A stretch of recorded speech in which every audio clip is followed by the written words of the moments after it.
हिकिड़ी अहिड़ियूं ॻाल्हियूं आहे जेके मीर साहिबनि पाण शुरू कयूं। हाणे इहो फोरम कोन्हे जो मां उहे हिते हिन महिल तव्हांजे साम्हूं ईअं रखां। जेसिताणी असांजे सरवर चांडे जो मसइलो आहे, उहो उन्हनि जे ॿारनि, उन्हनि जे बचनि, उन्हनि जी नियाणियुनि क़ुर शरीफ़ खणी पाण रोड ते उन महिल ई वञी बीठा हुआ, उन लाश जे मथां, छो जो ॻोठ जे ॿाहिरां हुननि जो इहो इंसिडेंट थियो। उन महिल को कंहिंसां वास्तो वड़ो जी ॻाल्हि ई कोन्हे। हुननि पंहिंजी ज़ुबानी क़ुर जे ते बि हीअ ॻाल्हि कई आहे त मां हुननि खे कूड़ो या सचो करण जी वारो न आहियां। सचो कूड़ो कंदुसि, एडमिनिस्ट्रेशन कंदुसि, जेका बि हक़ीक़त हूंदी, इंक्वायरीज़ आहिनि थींदियूं। असां बि त हिकिड़े कूड़े केस में, हालांकि उन पंहिंजो छा चवंदा इन्वेस्टिगेशन में उन्हनि में त असां सभु ॿई ॿाहिरि आजा आहियूं न। इहो कोर्ट जो डिसीजन न पावर आहे, प्लस उन माण्हुनि जो पंहिंजे ज़ाती आहे, त उहे उन शइ में केस ताणी वञनि था। आख़िर नादर ख़ान खे इन चवण जी ज़रूरत छो पई? ऐं ॿियो, हिन महिल जेके तव्हांजा परस्तार या चाहींदड़ या नादर ख़ान जा चाहींदड़, उहे सख़्तु तेश में अची विया आहिनि। किथे ईअं त न थींदो कंबर सरदार कोड़े में को क़बाइली फ़साद फैलाइण में का इनखे हथी मिले? इनखे तव्हां कीअं करे ॾिसो? न साईं, अल्हम्दुलिल्लाह, अलाह जी महिरबानी आहे। क़बाइल जो नवाब ज़ुल्फ़कार ख़ान आहे ऐं मुंहिंजो वॾो चाचो आहे, मुंहिंजे हर शइ जो मालिक आहे, अहिड़ी ॻाल्हि कान्हे। बाक़ी हाणे नंढा हेॾां होॾां हर को ॻाल्हाईंदो कंदो आहे, पोइ हेॾे वॾो ख़ानदान आहे, कोई इशू कोन्हे। असांजे क़ौमुनि जो कहिड़ो मसइलो कोन्हे, असांजा ॿाहिरि आहिनि। कल्ह बि मां वटि मक़सद जो फ़ैसिलो, मां वटि पोइ इहो मतिलबु त असांजी उहो हिकिड़े ज़ाती उन्हनि जो पंहिंजो हिकिड़ो क़ौमुनि जो मसइलो आहे। जे उहे कंहिंखे चाहिनि था त फलाणो असांजे हुन शइ में इन्वॉल्व आहे, त that is their own decisions. असांजे क़ौमुनि जो अलाह पनाह ॾींदो, अहिड़ी का बि ॻाल्हि कान्हे। कुझु माण्हुनि जो इहो चवणु आहे त इलेक्शन वेझो ईंदी आहे, छो त पीपुल्स पार्टी अक्सर कमनि में नज़रअंदाज़ थींदी आहे। जॾहिं माण्हुनि में उनजी अहमियत घटि थी वेंदी आहे, त पोइ हीअ जीअं ख़ासि करे कंबर में चांडिया नवाब या जेके सरदार नादर ख़ान मक्सी ते इल्ज़ाम हणी माण्हुनि जो हमदर्दियूं वठंदा आहिनि। इन में केतिरी सदाकत आहे? इहो ग़लति ॻाल्हि आहे। हर कंहिंजा कोई हिकु ॿी जे आम्हूं साम्हूं असां इलेक्शन कोन विढ़ंदा आहियूं। हर कंहिंजा तक धार आहिनि, हुन हर कंहिंजे तक जो पंहिंजो इंट्रस्ट आहे, उहो पंहिंजे इंट्रस्ट मुताबिक़ उन ते हलंदो आहे। अहिड़ी का ॻाल्हि कान्हे। न तव्हां इन खां अॻु में किथे असांखे ॾिठो आहे जो असां हिकु ॿी खे ईअं, ऐं न ई मां सम्झां थो त हिन महिल बि का अहिड़ी ॻाल्हि आहे।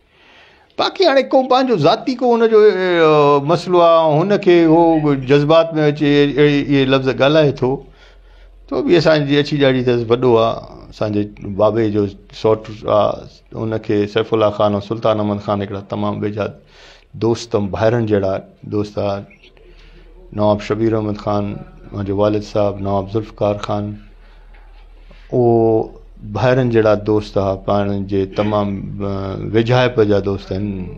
मां सरदार ख़ान नवाब ज़ुल्फ़कार ख़ान खे पंहिंजो वॾो चाचो ऐं हिकिड़ो आइडियल सम्झंदो आहियां। हिन में का अहिड़ी ॻाल्हि कान्हे। जीअं अव्हांजी तरफ़ां त उमेर अबाब जी चांडिया पंहिंजो मीर नादर ख़ान मक्सी सपोर्ट बि करे, त उन बि बार बार इहा तरदीद कई आहे त मुंहिंजो उमेर अबाब केस सां को वास्तो कोन्हे, हीअं त खणी असां उनजी सपोर्ट कंदा आहियूं। त छा इहो इन जी कड़ी त न आहे त हू चए थो त गुलाम सरवर इन जी कड़ी आहे त नवाब सरदार ख़ान मुंहिंजे मथां? ॾिसो, 2:30 बजे राति जो मीर साहिबु पाण त चवे त मां फ़ोन करे ॿुधायोमांनि। 2:30 बजे राति जो, सुबुह जो 9 बजे जो इंसिडेंट थियल, 2:30 बजे ताणी केरु राब्ते में हो? लॉजिक ॻाल्हि आहे न। तंहिं हूंदे बि असां कॾहिं बि इहा ॻाल्हि कान कई आहे। बाक़ी सपोर्ट करे थो, भली करे। सपोर्ट करण सां छा थींदो आहे? हक़ु त हक़ु हूंदो न मुंहिंजा बाबा। ख़ुदावंद ताला जे दरवाज़े ते बि हक़ु आहे, इंशाअल्लाह ताला कानून में बि हक़ु थींदो। मक्सी नवाब ऐं अवां में तमामु विझड़ा तालुकात बि रहिया आहिनि। तव्हांजी हाणे ई ॻाल्हि कई त असां जा सुठा तालुकात नवाबनि सां, त आख़िर इन शइ जी नोयत छो थी अचे जो अवां जे लाइ मथां इल्ज़ामबाज़ी थी पई वञे? इहा कहिड़ी कड़ी थी सघे थी? मुंहिंजा बाबा, असां फैमिली आहियूं हिकिड़ी। मां ईअं चवां त हिकु ॿी जा असां वारिस आहियूं। इहा तव्हांखे मां अॼु क्लियरली ॻाल्हि ॿुधायां त असां हिकु ॿी जा वारिस आहियूं। बाक़ी हाणे मीर साहिब जी सियासत आहे, उहा कीअं बि हलाएसि, अलाह ख़ैर कंदो। कंबर शदादकोट ज़िले में अरबें रुपया ख़र्च थिया आहिनि। शदादकोट, कुबो, सैदगान, सिजावल या कंबर में काफ़ी हंधनि ते शिकायतूं त हू पैसा जेतिरा आया आहिनि ओतिरा इस्तेमालु न थिया आहिनि, अव्हां हिनखे कीअं करे ॾिसो? उहे इशू जे आया आहिनि त ख़र्च बि थिया आहिनि, ज़ाहिर बि आहिनि। ऐं ॿियो इहो इशू आहे बाबा ठेकेदारनि जो, इंजीनियरनि जो, ऑफिसरनि जो। इन में मां नथो सम्झां त को MNA को MPA पंहिंजे खीसे में विता हूंदा। इलेक्शन जे हवाले सां त तव्हां इलेक्शन खे कीअं पिया ॾिसो? इलेक्शन थियणु घुरिजे या न? अव्हां त जमोदा जा दावेदार आहियो त इलेक्शन थियणु घुरिजे, त तव्हां कीअं पिया ॾिसो इलेक्शन थियणु? इलेक्शन खां बग़ैर को चारो कोन्हे कंहिंखे बि।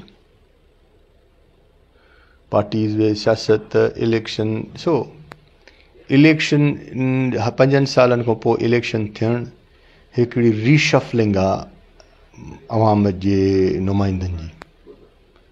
उन्हनि जा छा चवंदा आहिनि त अमाल अवाम जे साम्हूं अचणु, अवाम खे पंहिंजे हक़ रायदगी अदा करणु, अवाम केसिताणी पंहिंजे माण्हू पंहिंजे नुमाइंदे खे चूंडींदो आहे त इन में हिकिड़े क़िस्म जी जमहूरी सिस्टम ताक़तवर थींदो आहे। ऐं इहो सिस्टम थियणो खपे। थिए थो नथो थिए उहो बि क्वेश्चन आहे, पर थियणु खपे। अव्हां हिन जेको इल्ज़ामबाज़ी वारो माहौल आहे अमीर साहब तरफ़ां, त इन लाइ तव्हां पंहिंजे चाहींदड़नि खे या अवाम खे कहिड़ो मैसेज ॾींदव त जेको आहे त इहे इल्ज़ामबाज़ी आख़िर छो पई थिए या न थियणु घुरिजे?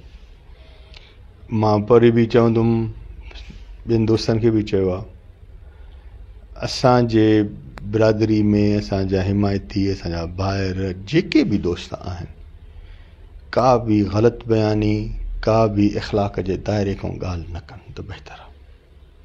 मां एज़ अ अपील सम्झे पंहिंजे भाइरनि दोस्तनि खे हिकु रिक्वेस्ट सभिनि खे कयां थो त का बि अहिड़े क़िस्म जो माहौल न आहे ऐं न ई अहिड़े क़िस्म जी का ॻाल्हि आहे। बाक़ी अमीर साहब पंहिंजी मर्ज़ी ते जेको वणे सो ॻाल्हाए, हुनजे ॻाल्हाइण में को फ़र्क़ु न पवंदो आहे असांखे। जेका हक़ जी ॻाल्हि हूंदी उहो थींदो।